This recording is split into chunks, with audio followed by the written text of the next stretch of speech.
Martin's going to speak for about 30 minutes, and we will have plenty of time for questions and discussions afterwards, okay? And then I will let you know how we're going to run the meeting after he's spoken. Okay, I'll hand you over to Martin.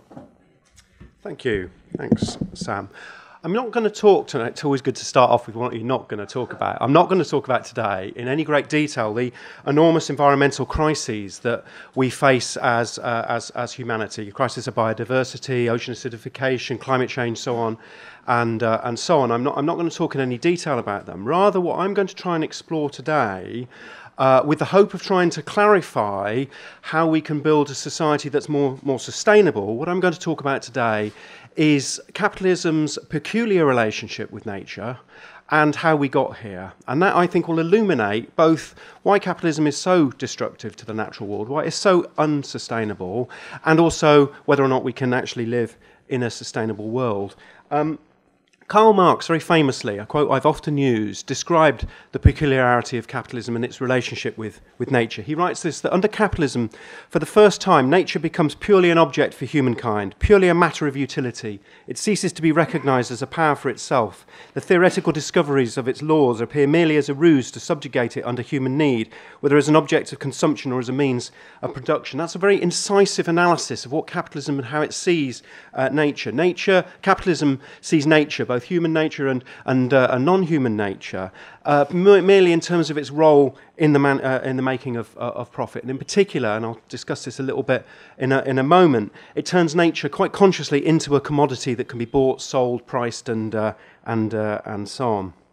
And I think this is in part one of the reasons that capitalism finds it very difficult to deal with the question of climate change. It can only conceive of environmental solutions coming through financial mechanisms or trading schemes or things that really focus on the actual commodification of nature, not on dealing with that. The other problem is that capitalism is a system that's based on the accumulation of wealth for the sake of accumulation. It's a system based on the manufacture of profits, and that is one of the real reasons that we face environmental crisis. Now, I highlight this way of looking at nature and how Marx highlights it because it's not a universally accepted way of analysing the historical way that humans have related to the natural world. It's very often, actually, if you do talk to people, they do very say, oh, capitalism turns everything into something to make money, or they say, they give trees value or fish value or whatever. But actually, in terms of our historical relationship with nature, this isn't the way that things have normally been conceived. And I think in particular, even very good authors can misunderstand the historically changing relationship that we've had with the natural world. They see it as a constant rather than something that's varied through time. So back in 2014, the environmental activist George Monbiot, Guardian columnist, often writes some very, very good stuff. He writes this: "The Anthropocene, now a popular term amongst scientists, is the epoch in which we live, one dominated by human impact on the living world. Most date it from the beginning of the Industrial Revolution, but it might have begun much earlier, with a killing spree that commenced 2 million years ago. What rose onto its hind legs on the African savannas was from the outset death, the destroyer of worlds." So Monbiot sees humanity and the presence of humans is essentially a negative one when it comes to nature. He continues, "Almost everywhere we went, humankind erased a world of wonders, changing the way the biosphere functions." Now, Monbiot is right. Everywhere humans did go, they did change the biosphere, alter it, and so on.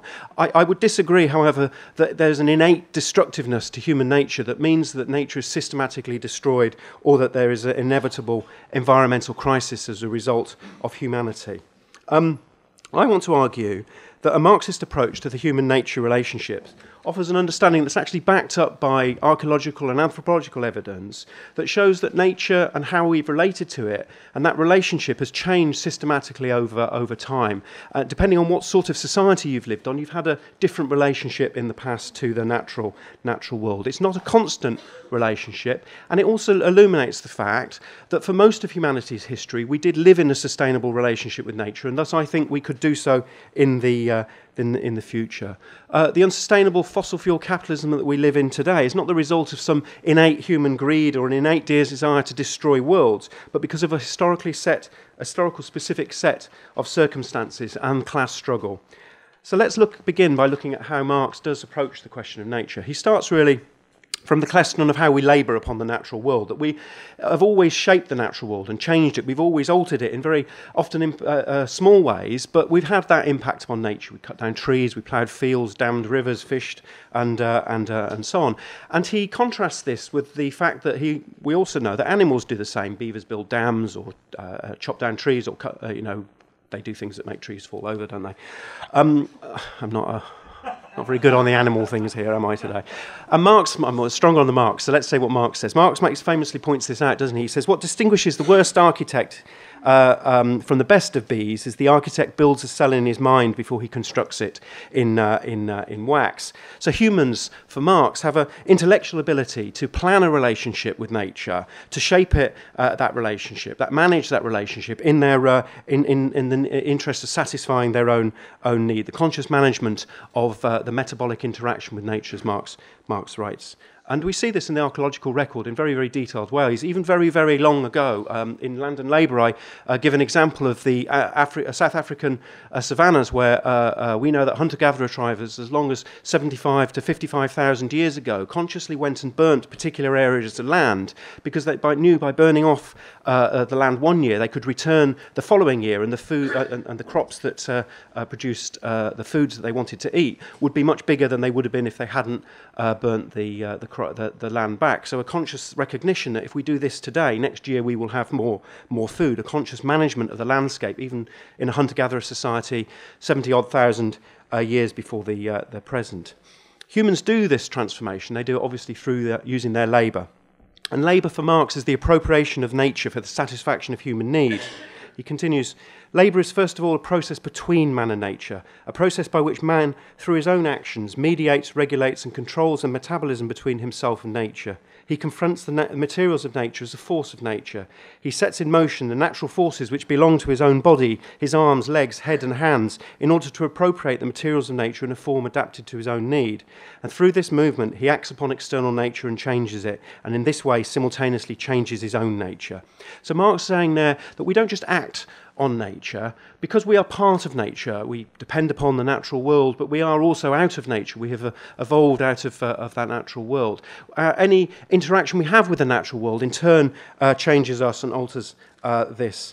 Alters ourselves. And this is why it is correct to suggest and to show that historically humans had an impact on the environment, and they also had sometimes an impact on the environment that was negative in terms of their own societies. They could undermine the viability of their own societies through their changes to the natural world. And we know dozens of examples of history where sometimes humans have done things to their environment, which has meant that their own societies have faced collapse or have had to change or have had to adapt. And again, in the book I've written about some of them. The example I like the most is the example of the Clovis culture of North America at the end of the last ice age. They depended very much on the hunting of megafauna, big animals, horses, mammoths, things like that. And we know that they did this because we often find their flint heads stuck in the bones of extinct animals. And at a time of changing climate, we know that the Clovis hunters probably helped to undermine the viability of populations enough that those populations went extinct, thus threatening their existence of hunter-gatherers. I emphasise this because I think it's very important that even if the Clovis hunters had exterminated all the animals on their own, it would have been a very localised environmental crisis. It's not a global one. It wouldn't have impacted hunter-gatherers living in Africa or Europe or Asia or anywhere else. And that must be contrasted very much with the way capitalism, with its much more extended and stronger mode of production, can have a global impact as a result of what we do to the environment and so on. Now, alongside this smaller impact upon the environment as a result of the lower of the earlier modes of production, there are also associated very different ways of approaching the natural world and thus approaching each other. Hunter-gatherers, for instance, would relate to nature differently to how feudal peasants would relate to the natural world, who would in turn relate differently to how we as humans living in modern-day 21st century capitalism might do that. And there's all sorts of anthropological evidence that shows how we have conceived nature differently. We've understood nature. We've had a different relationship with nature, and how this is. And I'll come on to how this has changed. Let's look at one example from the American environmental historian William Cronin, who wrote about some of the Native Americans in New England. He writes this: families enjoyed exclusive use of their planted fields and of the labour... Sorry, I'll start that again. Families enjoyed exclusive use of their planted fields and of the land on which their wigwams stood, and so might be said to have owned them. But neither of them were permanent possessions. Wigwams were moved every few months, and planting fields were abandoned after a number of years. No effort was made to set permanent boundaries. What families possessed in their fields was the use of them. So here again is a different perception of nature by a group of people who, when you read the accounts of the interactions between European explorers and Native American communities, actually the concept of owning land, of being able to parcel up land, is completely alien to the Native Americans because of the way their existence depends on a different relationship and creates a different relationship to the natural world.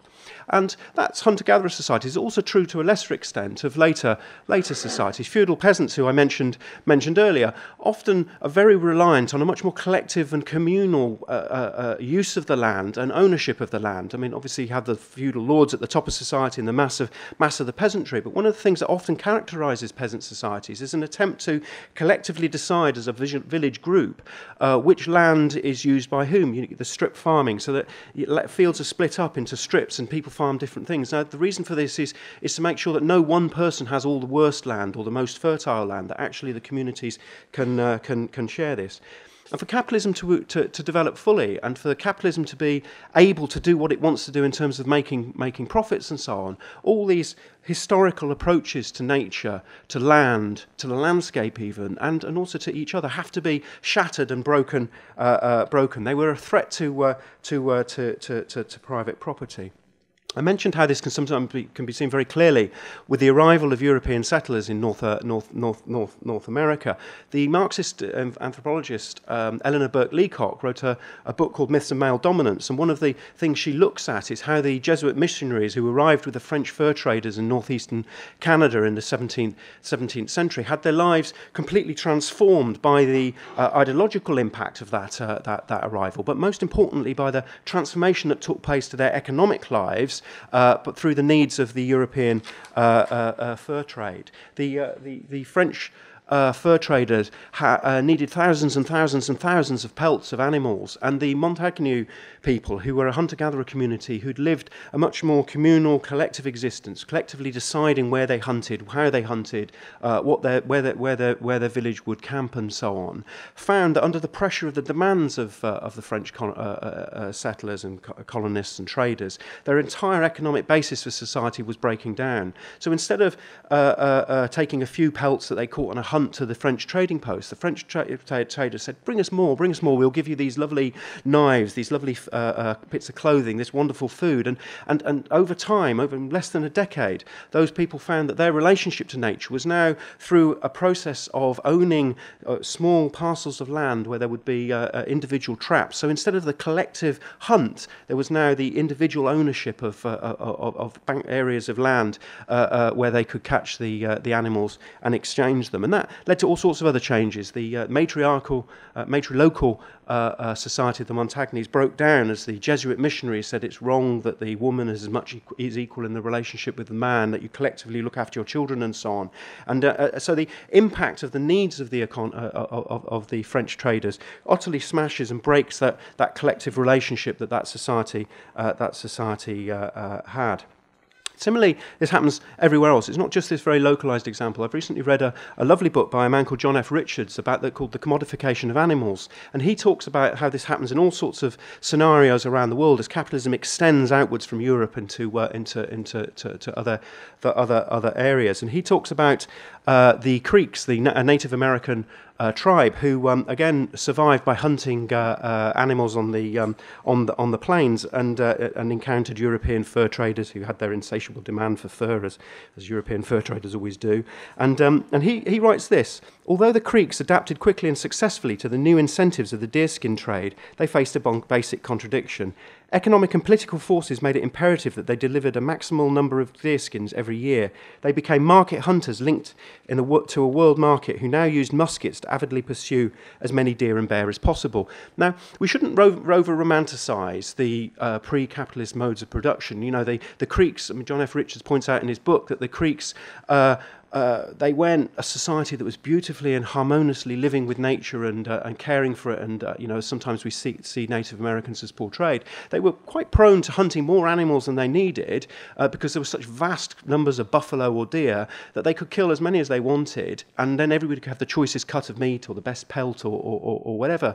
But that didn't systematically undermine the viability of those herds, and he contrasts it absolutely with this almost mechanized slaughter and systematic killing of buffalo and deer that takes place to satisfy the needs of capitalism. Richard says, once Indians were touched by the stimulus of market demand, any restraints they'd previously maintained eroded rapidly. Pursuit of the material rewards offered by the fur trade forced Indians to hunt preferred species steadily, despite declining numbers. What they became were commercial hunters caught up in an all-consuming market. And this is echoed, I think, by Marx. When Marx talks about what capitalism does as it develops, there's a wonderful passage, I'm sure comrades have heard it or maybe read it in Das Kapital, where he talks about what capitalism does when it arrives in America and what it does to people and planet. The discovery of gold and silver in America, the extirpation, enslavement and entombment in mines of the Aboriginal population, the beginning of the conquest and looting of the East Indies, the turning of Africa into a warren for the commercial hunting of black skins. It signalises the rosy dawn of capitalist production. Capital, Marx goes on to say, enters the world dripping from head to foot, from every pore with blood and dirt. And that's because it's turning nature and people into and subordinating them to the needs of the system that is about making profit. So for Marx, the transformation of social relations and the transformation of the humanity's relation to nature is part and parcel of the development of capitalism, either when capitalism is encountered and destroyed by European settlers, or as it develops out of pre-existing modes of production.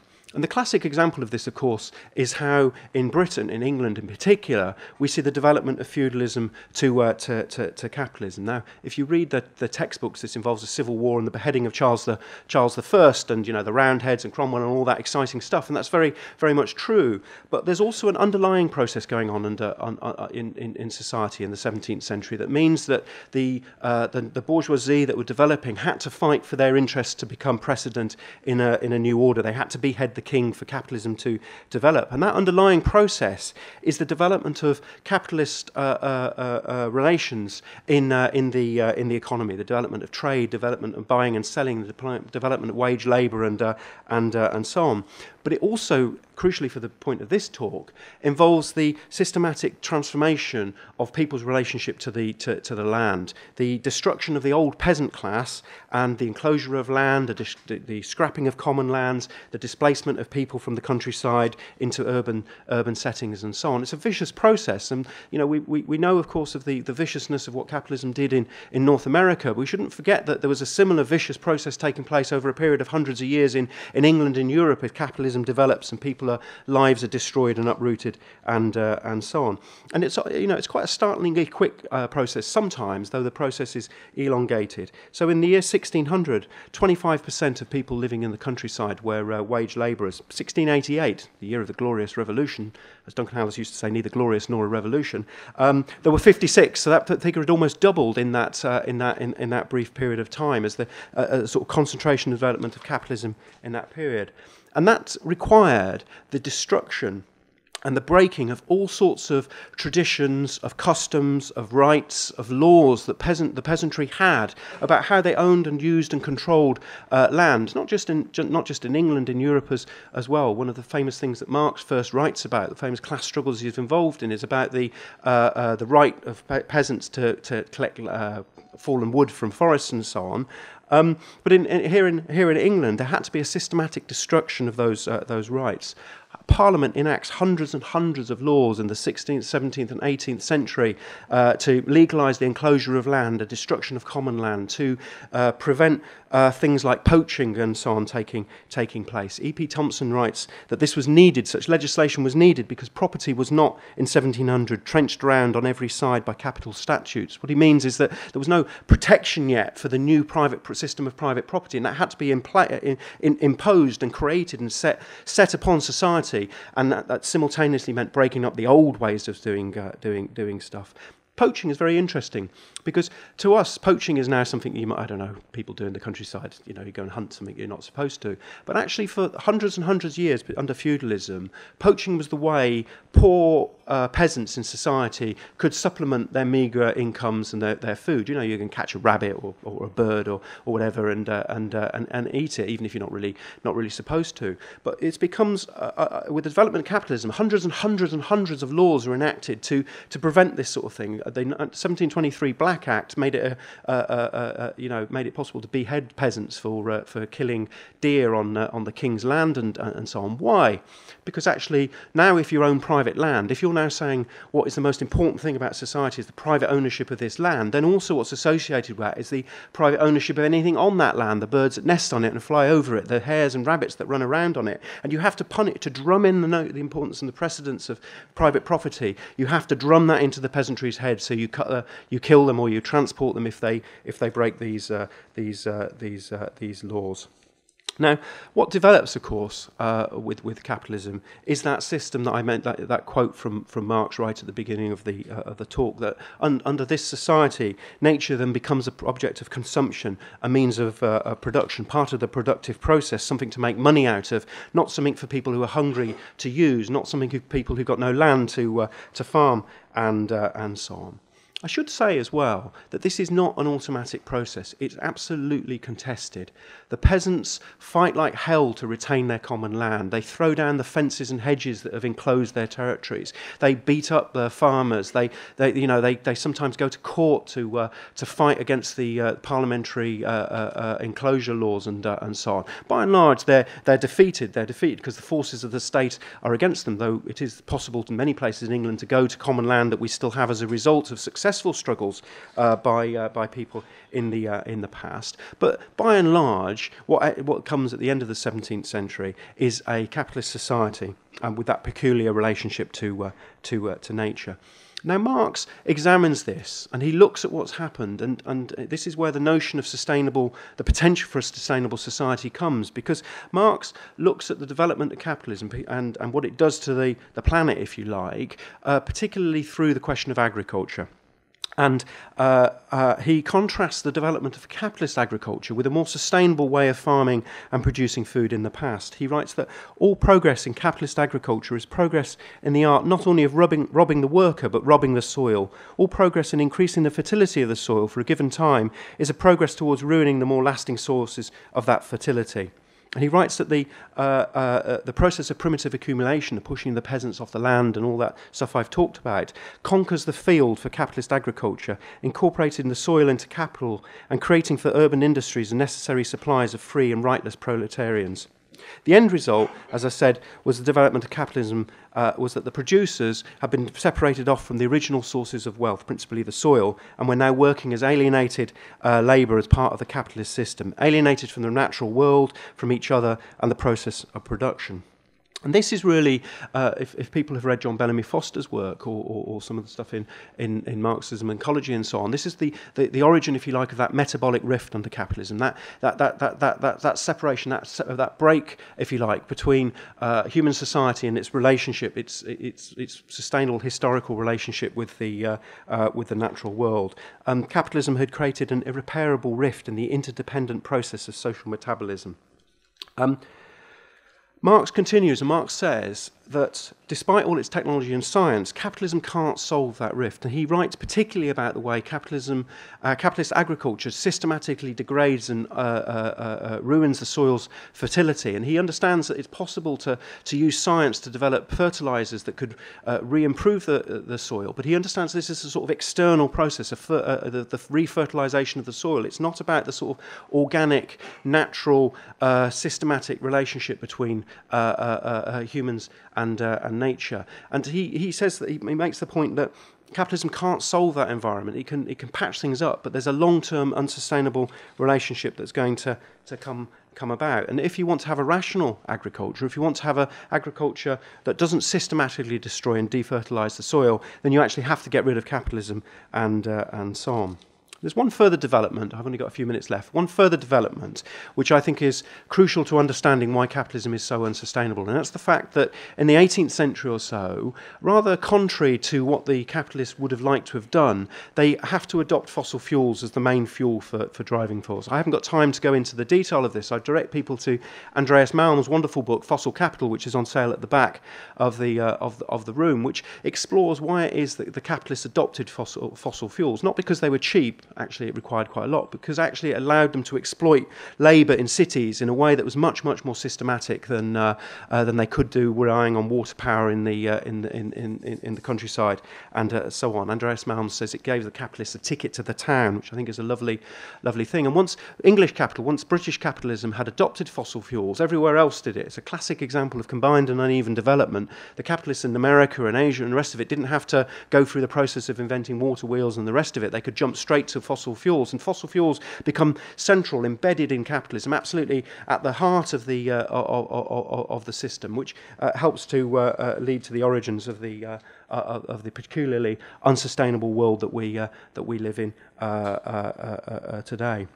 I suppose the final point really is to say that now that we've got to this unsustainable world, now that we recognise that we live in a system that can only degrade and destroy the natural world in the interest of making profit, or see it as a way of dumping the waste out of the productive process, can we have a different way of organising things? Well, I think firstly, having shown that historic societies have been sustainable in how they related to nature, that there isn't anything innate about human nature that means we simply destroy the world in the interests of our society, I think we can push that question to one side. So it's not about human nature that we're destroyed. We can recognise that actually it's the product of a process of development of capitalism that has required the destruction and the breaking of things of the mass of the population, the shaping of society in the interests of the capitalists and the production process, and we have to end that. I think that it is entirely possible to conceive of a system that is much more sustainable, based on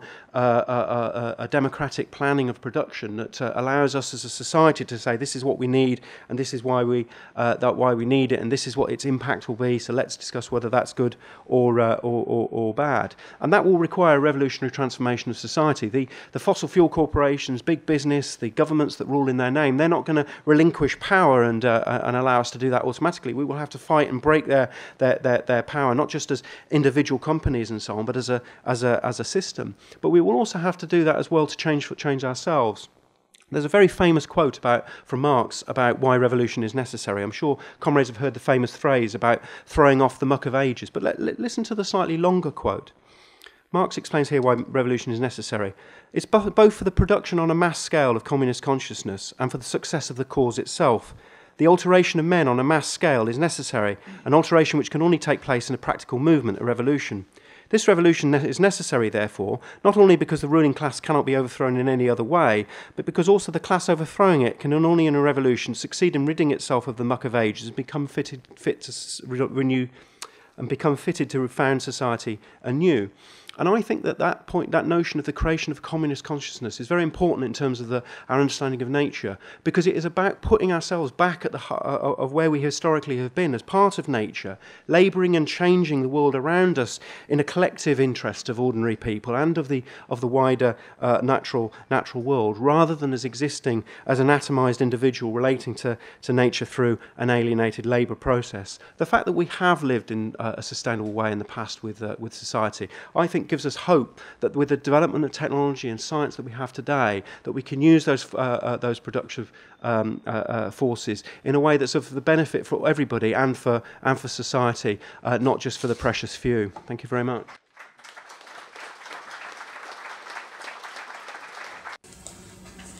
Hello, I'm Susan Clark from the Glasgow branch, and I'm passionate about our wildflower meadows, because they're a very important habitat for our wildlife, and they've been decreasing rapidly through intensive farming, but particularly through neonicotinoids. If you saw that programme on Countryfile, all about it, and they've left fields bare like a desert, all these insecticides, from the 1940s onwards. And we just need a ban on them. But it doesn't sit well with farmers either. It's not their fault. The likes of Bayer, the insecticide companies, have wall-to-wall advertising for neonicotines, killing our wildflowers, because they get in the way of a high yield of wheat, oats, etc.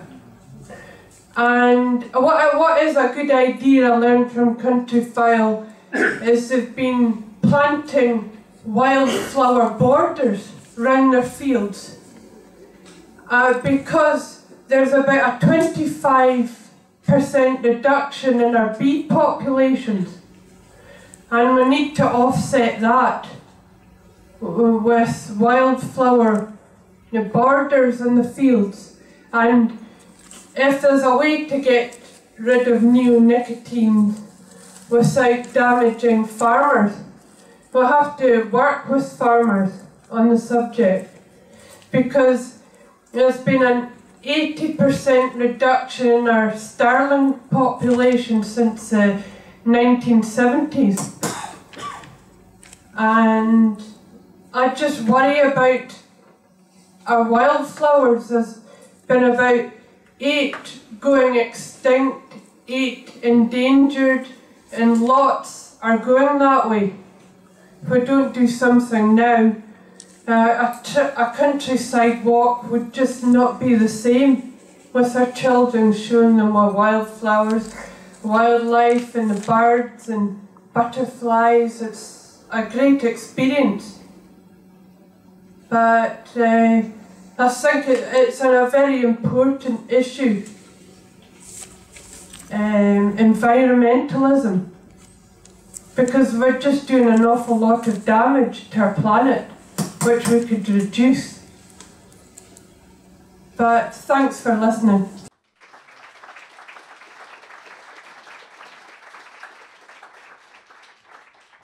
Just before you speak, the person from over here had their hand up. Yeah. Well, you come up as well.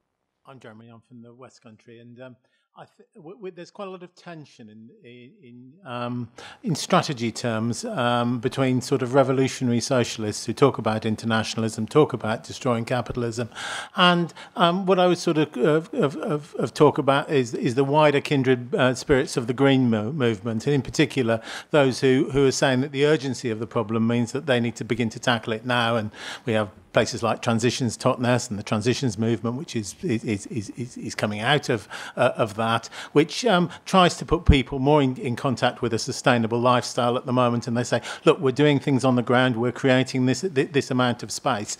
And I almost see this in terms of an approach which perhaps has parallels perhaps with the cooperative movement, because we view the cooperative movement and say, well, look, it exists within capitalism. The co-op shops and things have to trade, and those, and we've seen the collapse of the co-op bank and all the rest of it. These little eruptions of space, nevertheless, it exists, and surely, because come the glorious day of the revolution, there's going to have to be antecedents, examples where the working class, when people take control, are going to be able to make reference back to say this is how it could be done, and all the rest of it. So there's always a bit of a tension, I think, between those kindred spirits who perhaps want to go off and create their own communities, but nevertheless are going to be subject to all the capitalist laws, the planning regulations, the controls which exist there. But nevertheless, they're showing how they can create some little sort of bubbles of space which erupt, and how you support those bubbles without losing the wider picture. And that's quite a tension that we grapple with, and I'm sure lots of other people do. And I wouldn't mind a comment from Martin on that. Thank you.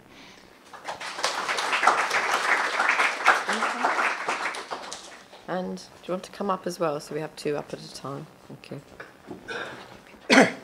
Yeah, I just want to raise the issue of, obviously, as socialists, we're going to fight the capitalist system. But I always feel that we underplay, actually, we want to fight the injustices and inequalities of the capitalism, but there's quite a few injustices and inequalities left over from the feudalist system, and particularly land ownership. I think we should address more. there's some bloke got dug up from a car park in Leicester a year or so back, and he's the descendants of his cousins, the Plantagenets, apparently own still 1 million acres in this land. That's covered in Kevin Cahill's book, who owns the land of Britain and Ireland. And I just think, that landowner's got billions in subsidies from the European grants, and it's subsidies that they got not for actual economic production, agricultural production. It's just the ownership of the area of land. The royal family, it's not covered how much land they're increasing their land holdings all the time through the Duchy of Cornwall and the Duchy of Lancaster. We should be basically, we need to have a go at these Norman gangster parasites who was at the 950th anniversary of their arrival, which was just last October there. And I think there should be more attack on the royals and all the rest of the landowning parasites.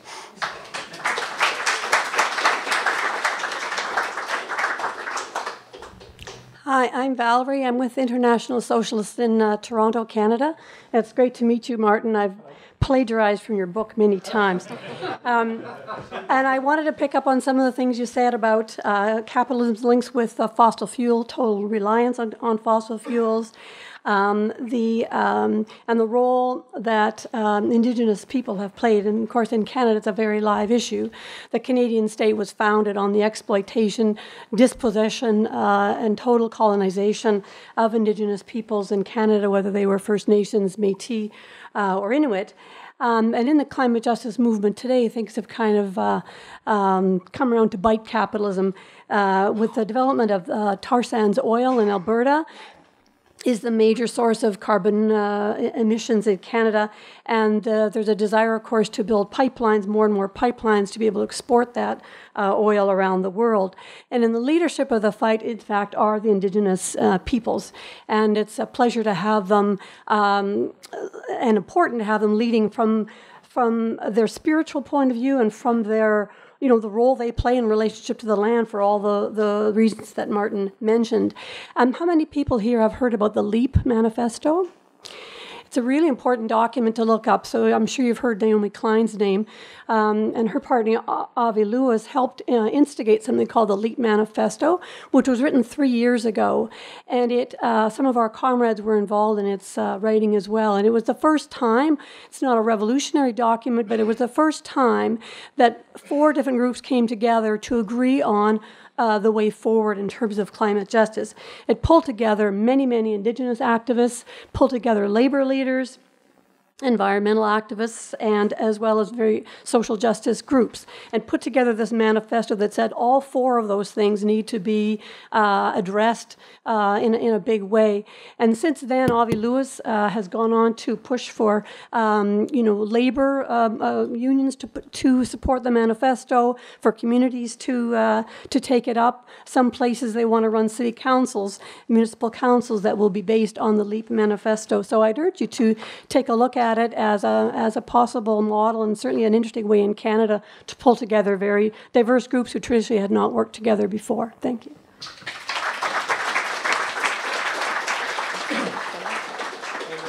Hi, so my name's Ian, and I'm a conservation ecologist. So this is all kind of really good stuff for me.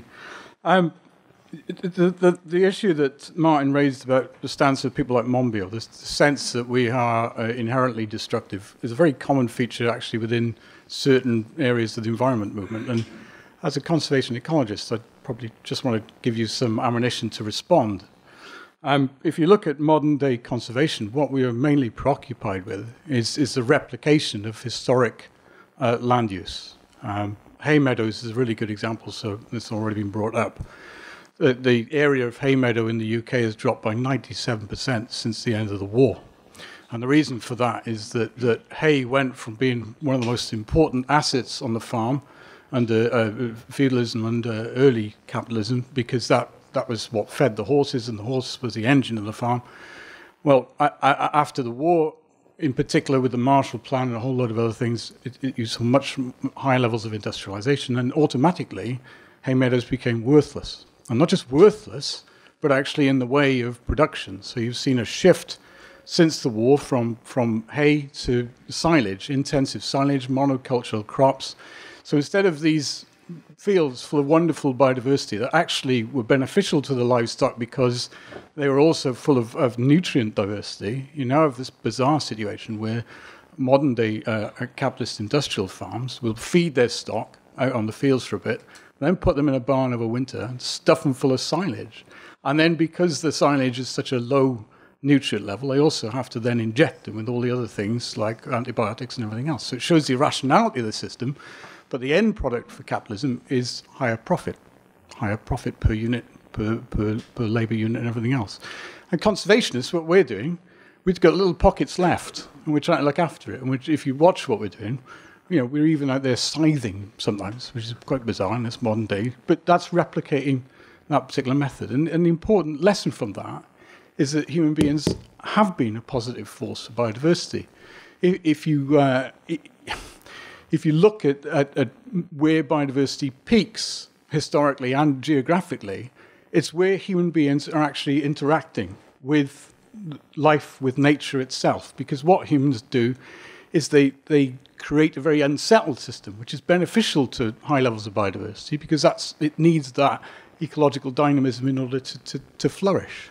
So the good news is we are beneficial for biodiversity and have been historically, and all we have to do is jettison this dreadful system and go on to some nice eco-socialist system where we can actually repair the damage that's been done.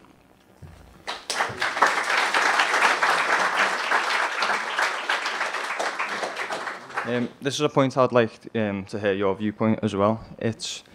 I agree with all the points made about, but even after this consciousness shift towards viewing nature as a living entity, which it is, and in a socialist state, but is it still worth mentioning, animal agriculture? Will that change? Because we're not going to return to, as you mentioned before, hunter-gatherers in a sustainable way. We're still going to be, farming these animals in an unsustainable way, which is due to the leading deforestation, leading species extinction and leading dead zones.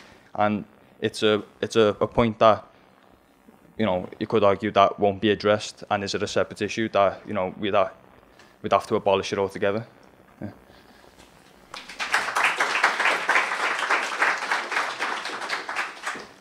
Hi, I just want to emphasise one of Martin's last points and why it's absolutely vital we change society through revolution. Because if you look at other ways that people propose to change society, it's normally through reform, or capitalists argue that the free market will react to people's opinions. And of course, if you're trying to reform society through the state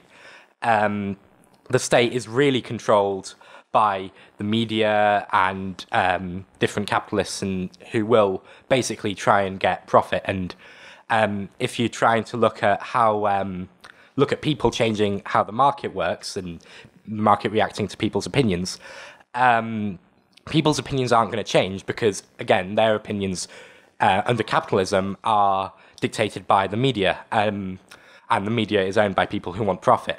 And at the minute, they've got the infrastructure to be able to use fossil fuels and, start destroying the planet and have all these problems which we've discussed already.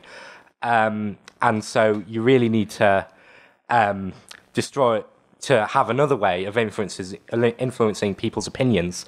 And I think only through revolution will you really make enough people realise that actually the planet is really important and we can do something to stop it, and we do need a change of system in order to have that. And you're not going to get that big society change through reform and through capitalism. And that's why we really need, when we're campaigning on the environment, we really do need to be saying, look at all these individual actions. We can do a world of good at the minute, but we need that massive society change in order to actually fix what's happening to the planet.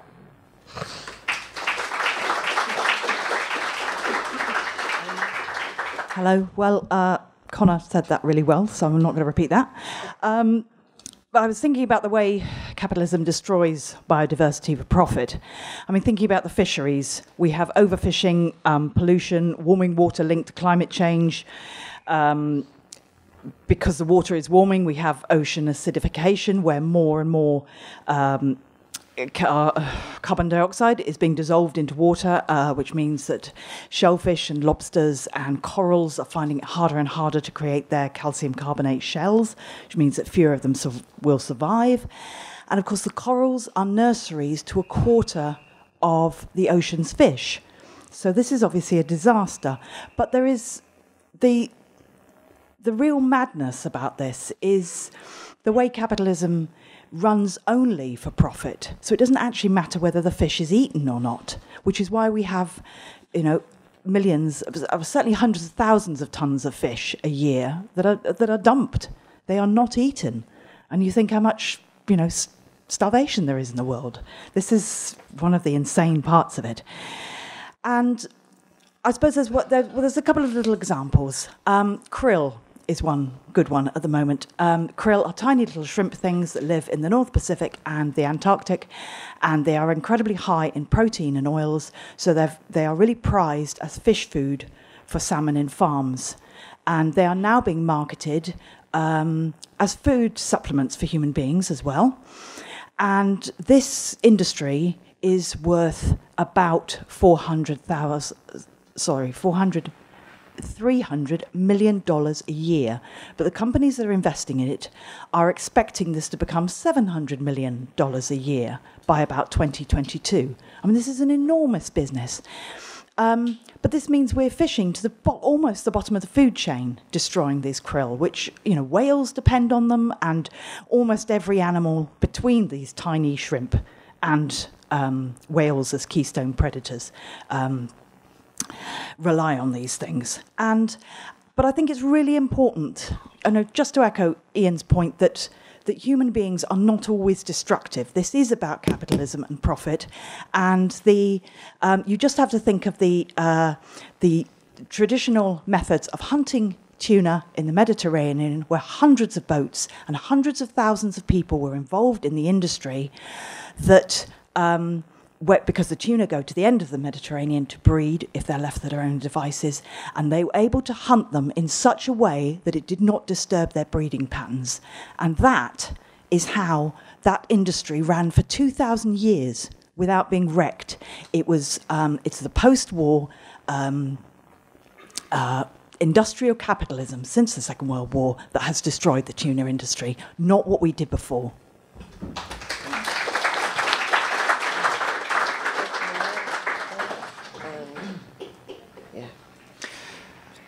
I think everybody is agree with the destruction of the capitalisms in environment, nature, and also society.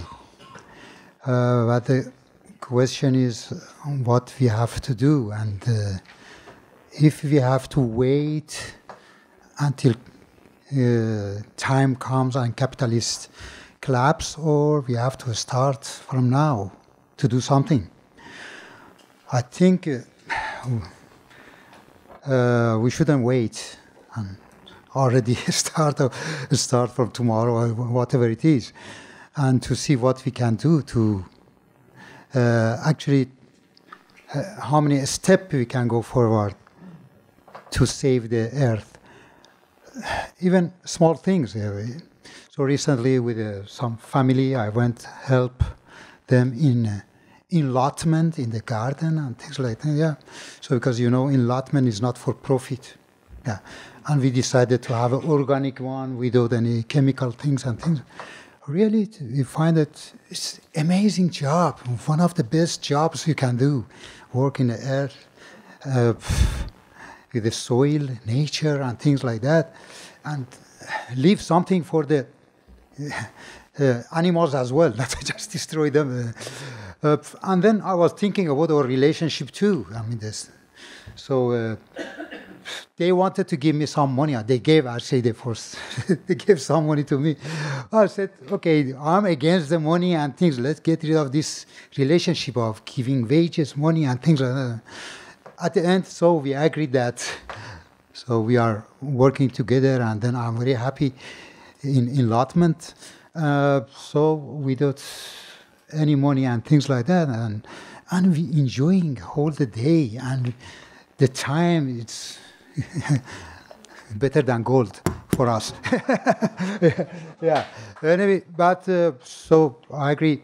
At the end, if we don't go, we stay in that level, and we don't go for get rid of capitalism, so we can't eradicate this problem. Thank you.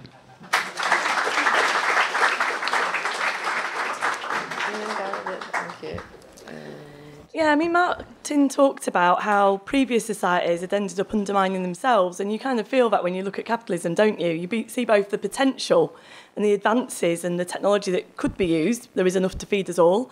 And then you see how it holds us back. It actually throws back society often through the logic of competition and profit that people have brought out. And you see that so much with the question of climate change, which Martin obviously touched on as part of it. And he talked about how fossil fuels became very locked into capitalism from the very beginning, during the Industrial Revolution. It's also interesting to look at what an escalation how fossil fuels became further locked in the post-war period. But what I find really interesting, particularly around questions of agriculture and food production, and one of the things people talk about a lot is the use of pesticides and fertilizers. Most farmers across the world have to use them, and dominated by absolutely massive companies, you know, that Dow, Monsanto, that sell these completely, destructive for the environment, actually quite destructive for us in lots of ways. But you look at where that came out of. You think about during the Second World War, the US government put massive investment into things like the chemical industry, the plastic industries to help the war effort.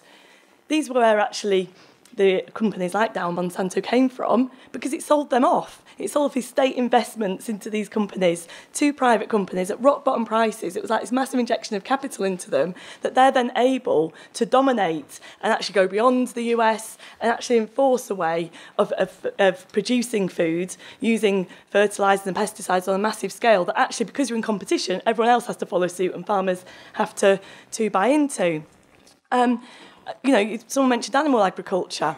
It's interesting to look at how this has changed around, for example, poultry production. Before the Second World War, there was probably the average flock size of chickens would be like 70. It's like a backyard industry. Now, the average flock size in poultry industry will be like 30,000 birds, with lots of obviously knock-on effects. Part of which, actually, people touched on like antibiotic use, is the impact on, again, back on us, with things like swine flu and bird flu.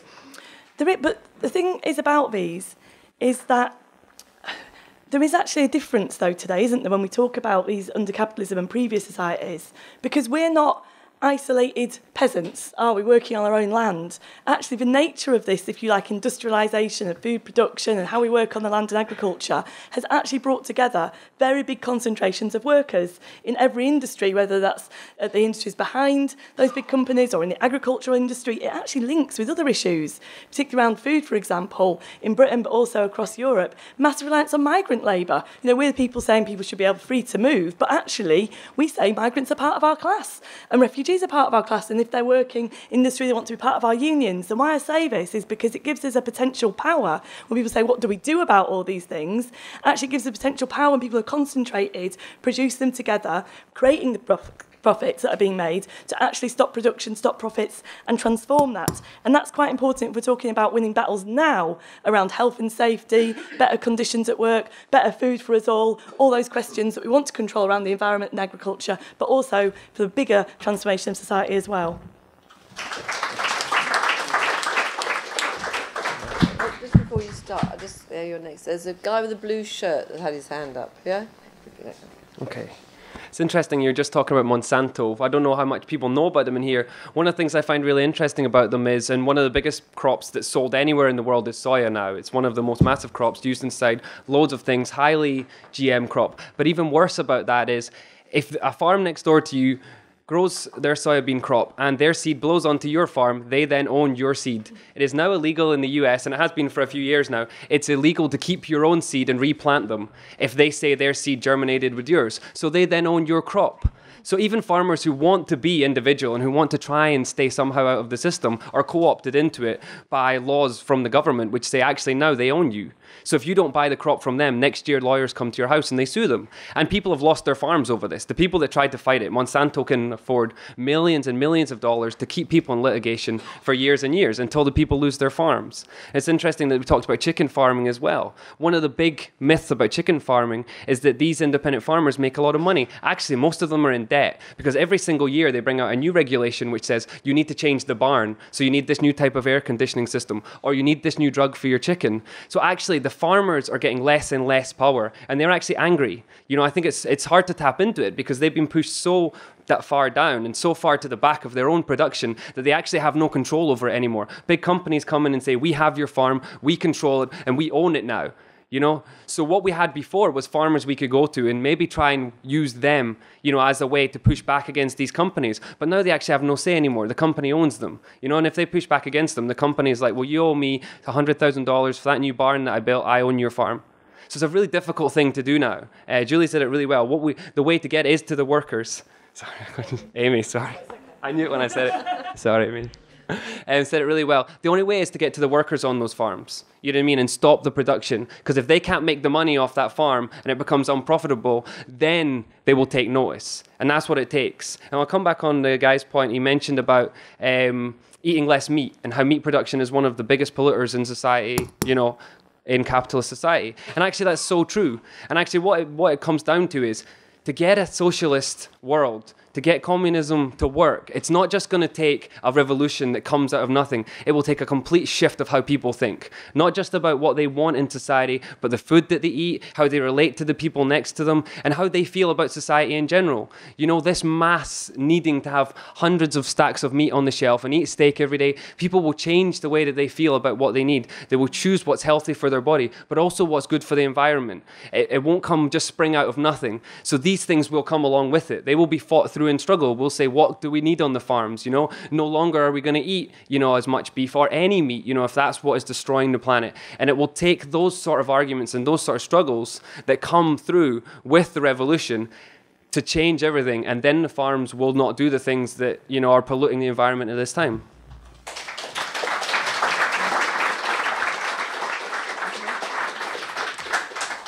Yeah, I guess I'm kind of following on from that point. So apologies if something has been said while I say it. But yeah, basically in the sense of, yeah, your question about animal agriculture, because something I've always been very concerned about. And I actually grew up around farming in rural Australia, and that basically it's in, you know, the way, just an example for you of the way the aim of profit changes the way people think. So animals become a commodity.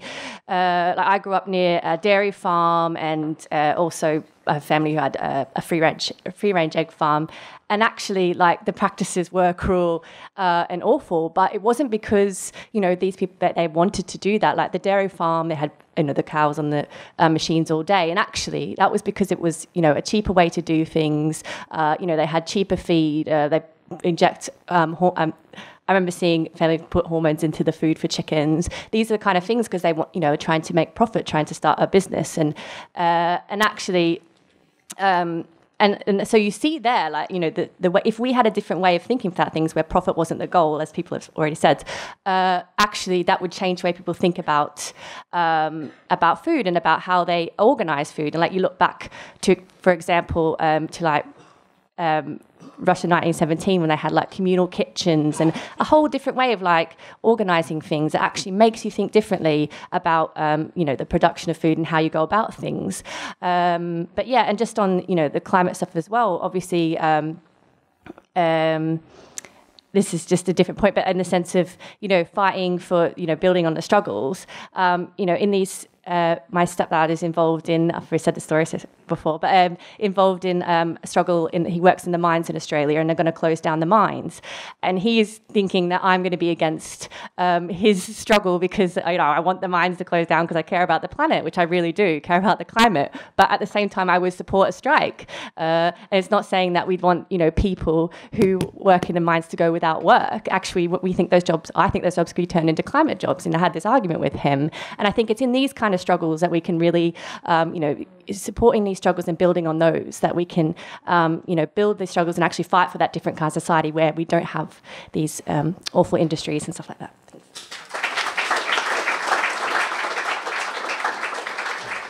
Hi, my name's Michael. Just want to say something about how we relate to people who are fighting climate change. So I'm active in the Socialist Workers Party in Leicester and Stand Up to Racism.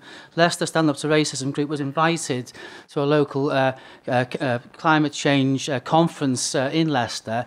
It was called Climate Change, Migration and Refugees. And then we were invited because we were involved with the Green Party and Greenpeace and so on, those people who were out in February and March protesting against Trump. We made links with them around that. And then in May, around the election, where we did Saturday campaigning with the Green Party, people from Friends of the Earth, War on Want. And Friends of the Earth, War on Want and Leicester City Council set up this Climate Change and Migration Refugee Conference, 6 keynote speakers. Around about 80, 90 local people turns up to this conference, and we have a stall there. And it was interesting how some of the arguments were put forward, because by being there, we can engage. I think Stand Up to Racism's got something to say about migration and refugees and all the racism, but also the history around migration as well. And a lot of the contributions there were 6 keynote speakers. One of them was talking about the migration from Somalia and Eritrea and why people have to cross the Mediterranean, come to Europe, due to climate change. It's also due to war and other factors as well. And so that was good. And another contribution was made by a PhD student who spoke for 20 minutes on the crisis in Nigeria and around the Niger Delta, where fossil fuel companies are ripping the delta to pieces, obviously contributing to climate change and CO2 and all the rest of it, and wrecking that relationship that local people in the Niger Delta have with their local environment, which is very, very much a water environment. Now, interesting, one of the arguments that came up from the floor, once he stopped criticising the system, was the idea of degrowth, that the way that the way forward in Nigeria is to actually downsize capitalism, to downsize it, to regulate it. Now, I mean, us from our side, putting up an argument that actually we can't degrowth capitalism, we can't downsize capitalism, because capitalism is a global system based on competition. Another solution put forward by another speaker, I was speaking on Nicaragua, was about Nicaragua's actually voluntarily didn't sign up to the climate change agreement because it's already reducing CO2 emissions in the country. Therefore, it didn't have to sign up to the treaty. And so if we had more Nicaraguas, then surely we'd have less climate change, less CO2 in the atmosphere. And our argument to that was actually that argument of degrowth and voluntarism, what that misses out is that the system is both global in politically and economically, but it's also global in another sense, that it's actually ripped humankind from the environment, and that's stop there. Sorry.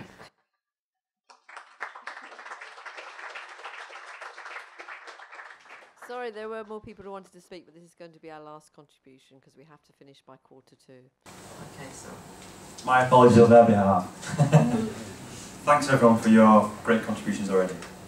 I just wanted to pick up on a couple of points that Martin made regarding the interaction of human beings and our environment, and how in our labour, we act upon it and it changes, but it also changes us.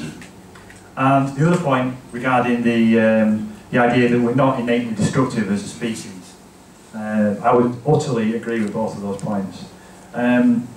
Let's just imagine what it was like as we were forced from the land, as the commons were taken. Imagine the turmoil, the suffering. Imagine what it was like when we were forced into the mills in this country, and are now being forced into urban areas all over the world, into similar situations like in China and India. Those people didn't go into those places voluntarily. That wasn't out of some sort of innate desire to work in factories or work in heavy industry, poisonous, extractive industries. And it creates, over a long period, a long process of normalisation. And it's that normalisation, all the myths and propaganda surrounding it, that have enabled the idea of us being the cancer of the earth to develop. Reject it. Reject the normalisation of this industrial development. When I go to PNR, Western New Road, near Blackpool, where the fracking site is, and they're about to drill imminently, the rig is due soon. It's very upsetting to think about. When I go there and I look over to this fenced compound, I can feel it in myself. You know, I look and I see and I think, it's just another industrial development. Reject it. That is fracking, amongst many other things, is a spear point. The fossil fuel industry, the ruling class, each wants to drive home for a future dominated by them and their industry, and it will lead to extreme environmental destruction that we have already begun. We're already well into a sixth mass extinction, and if we leave it to them, it's just only going to get worse. And we need a revolution. Thank you.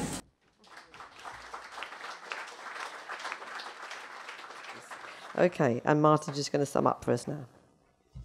Okay, there's a lot to sum up to. But I actually wanted to start where the last speaker did, by re-emphasising that central point of Marx's understanding what nature is and how it relates to us, because I think it's very easy to lose sight of this. There's a famous quote from Engels where he writes that we may by no means rule over nature like a conqueror over a foreign people, like someone standing outside, but we are with flesh, blood and brain belonging to it and exist in its midst, and that all our mastery of it consists in the fact that we have the advantage over all other creatures of being able to learn its laws and apply them.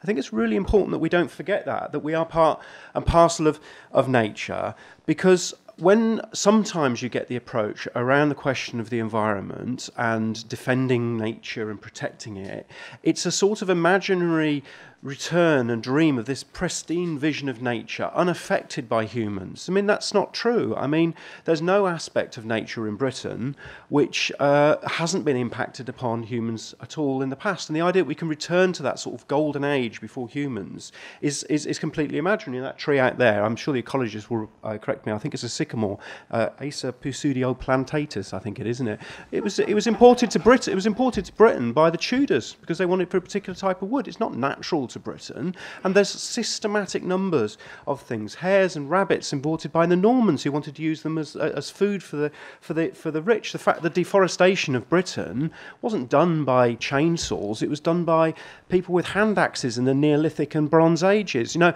the nature we have today is the result of a process of human development and agency acting upon the natural world, and crucially, the result of class struggle. You see, someone mentioned allotments. Allotments are fascinating. People often think of allotments as a thing we have because, you know, we like to...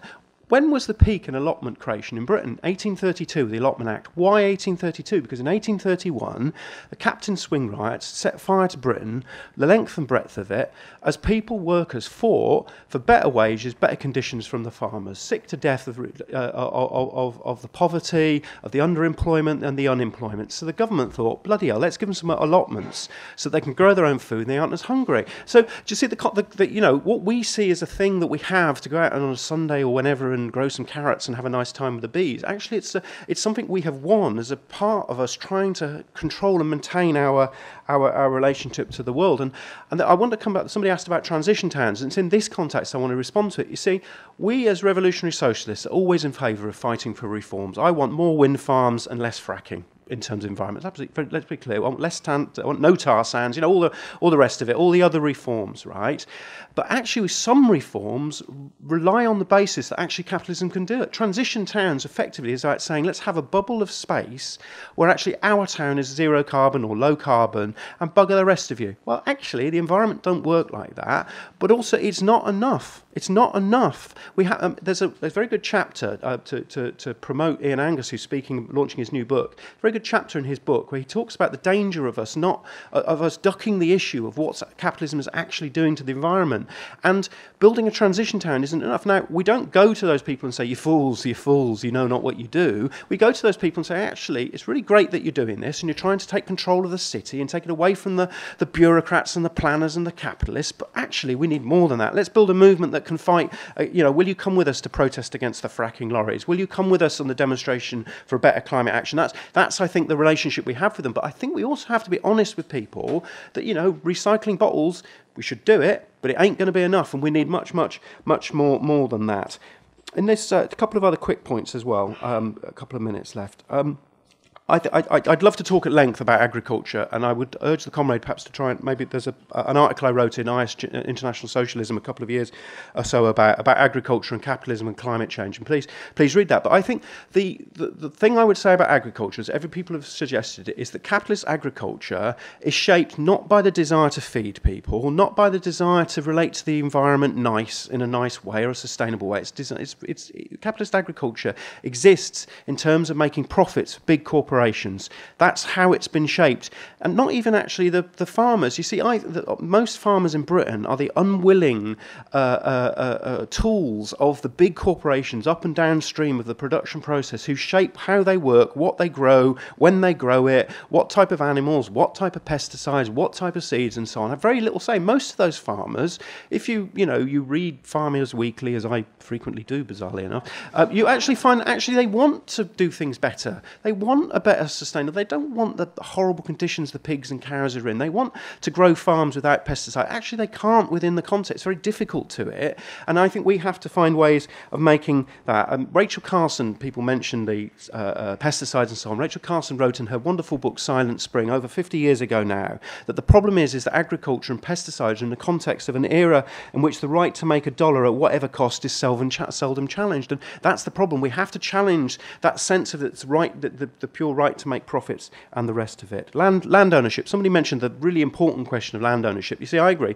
We should nationalise the land, and one of the first acts of the revolution, just as interestingly enough, it was when 100 years ago in the Russian Revolution, was to say the state owns the land and the people who use it and work on it should carve it and use it as they want. It won't quite happen in the same way in Britain, I don't think, but they should nationalise the land. But we should be honest as well. It's not just land ownership.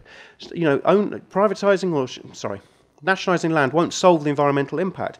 There's a lovely statistic, terrifying statistic. 90 companies are responsible, 90 multinationals are responsible for 63% of worldwide global emissions since the dawn of the Industrial Revolution. That 90 companies, 63%, it's a terrifying figure. But actually, 31% of those companies are state-owned. State ownership doesn't just mean that you're going to be somehow miraculously good for the environment and for people.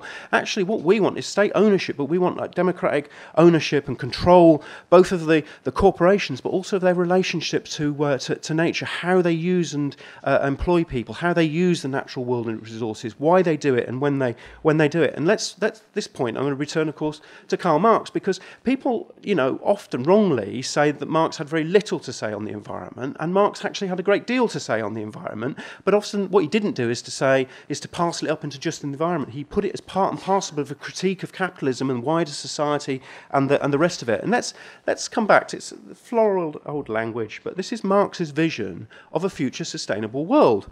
Freedom in this field can only consist in socialised man, the associated producers, rationally regulating their interchange with nature, bringing it under their common control instead of being ruled by it as by the blind forces of nature, and achieving this with the least expenditure of energy and under conditions most favourable and worthy of their human nature. But then, nonetheless, it still remains a realm of necessity. Beyond it begins that development of human energy, which is an end in itself, the true realm of freedom, which, however, can blossom forth only when this realm of necessity as its basis. In other words, we want a world which we manage and control our relationship with nature, how we interact with nature, how we change and use it. We don't do that simply because we want it more sustainable, but that's the only way that we can get to the true freedom which will break us free of the limitations of capitalism and class society and allow us to fully express ourselves in a world that is sustainable and will survive for future generations. And I think that's the struggle that Marx fought for, and that's the struggle we in his tradition today will fight for in the future.